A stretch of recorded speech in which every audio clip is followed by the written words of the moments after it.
Salve, salve, meus amigos! Deixe seu like neste vídeo, inscreva-se aqui no canal caso você não seja inscrito. A gente fala muito sobre Flamengo por aqui, sobre finanças, sobre parte técnica, a gente traz informações e também a gente analisa taticamente o Flamengo e o contexto no qual ele está inserido. E o Estudiantes, mais uma vez, prepara uma armadilha para o Flamengo por meio do seu técnico, que é bom, Eduardo Domingues. Vale lembrar que o Estudiantes está na boca do povo, e tem de estar mesmo, claro, esse jogo, esse duelo entre Flamengo e Estudiantes, em primeiro lugar pela arbitragem canalha, né, de Andrés Rojas no jogo entre Flamengo e Estudiantes 2-1 no Maracanã, aquela expulsão do Plata que acabou sendo revogada pela Conmebol.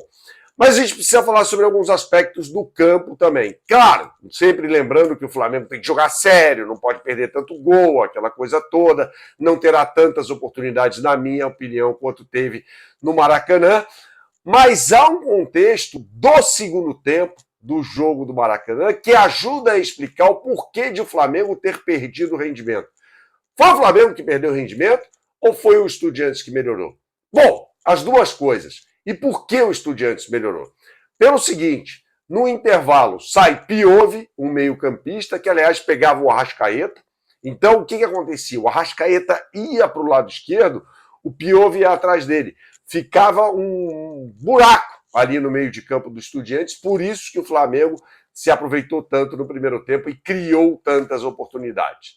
E aí, no segundo tempo, sai o Piove, entra Benedetti, um lateral esquerdo. E aí o técnico Eduardo Domingues monta uma linha de 5. Ora, como uma linha de 5 defensiva, virou um esquema que passou a, de certa forma, castigar o Flamengo durante uma parte do segundo tempo. A gente vai falar mais sobre isso nesse vídeo que tem um oferecimento da BandBet. Você gosta de fazer a sua fezinha?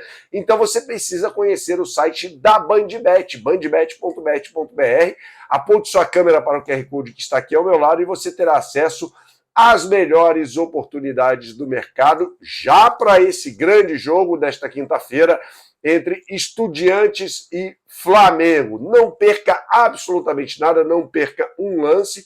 Em todo o mercado também, para os outros jogos da Libertadores da América, tem Campeonato Brasileiro, tem de tudo para você. BandBet, um lance, infinitas possibilidades.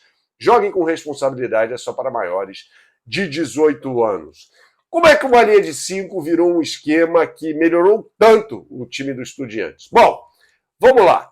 O Flamengo tem muita força pelos lados do campo, né? Você está careca de saber disso. Principalmente pelo lado esquerdo, por onde atuam Samuel Lino e Ayrton Lucas, que é um jogador que sobe bastante, que apoia muito. E aí, porventura, por vezes, melhor dizendo, acontecerá de o Samuel Lino sair um pouco da ponta para o Ayrton Lucas entrar em velocidade pelo lado esquerdo. Dessa forma, com Gomes aberto pelo lado direito e Benedetti pelo lado esquerdo, com uma linha de 3 zagueiros, o Estudiantes breca os avanços dos pontas e dos laterais do Flamengo. A Samendia, que era um lateral esquerdo numa linha de 4, virou um terceiro zagueiro pelo lado esquerdo.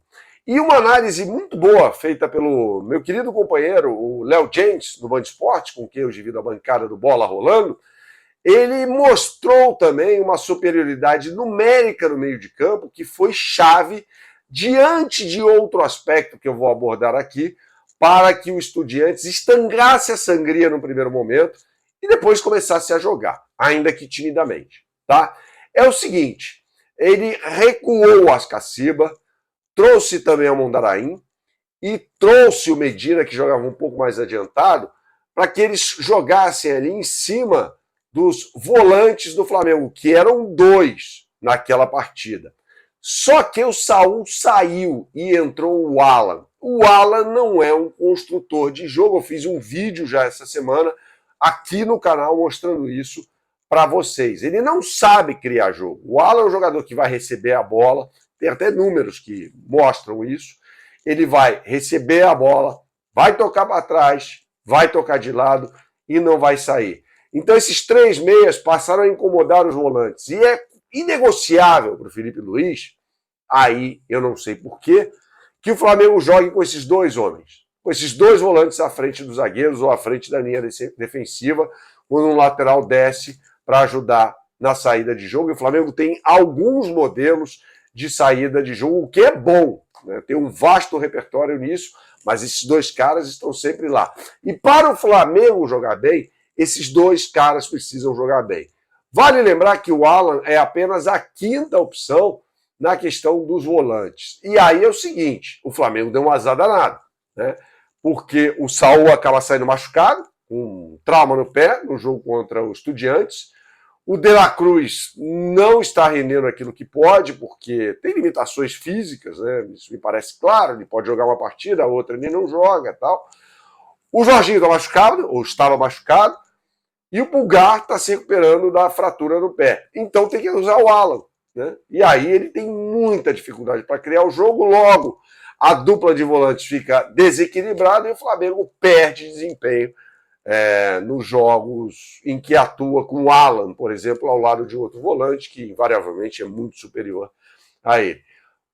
E aí é o seguinte, por que eu acho que o Estudiantes vai preparar essa armadilha? Porque foi assim que ele melhorou no segundo tempo, no jogo do Maracanã. O Estudiantes jogou pelo Campeonato Argentino no início da semana contra o Defensa e Justiça, venceu o jogo, e Benedetti e Piove jogaram.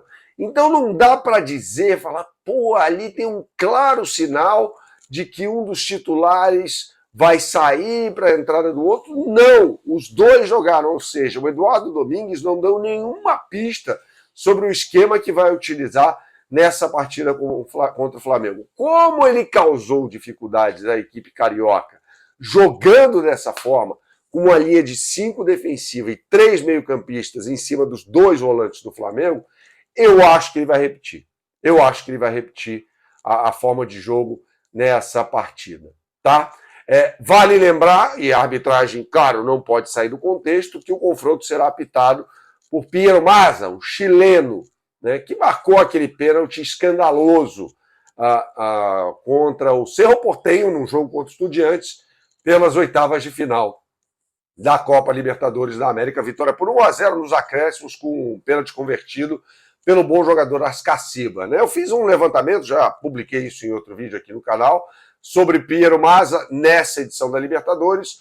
11 jogos apitados, 5 vitórias de visitantes, 5 vitórias de mandantes, um empate, que terminou nos pênaltis com a vitória do visitante. Foi naquele confronto entre Aliança Lima e Boca Juniors, na fase preliminar ainda da Libertadores da América. A Conmebol poderia ter tido sensibilidade e não escalar um árbitro que já havia se envolvido numa polêmica com os Estudiantes para esse jogo, ainda mais depois do que aconteceu com o Andrés Rojas no Maracanã.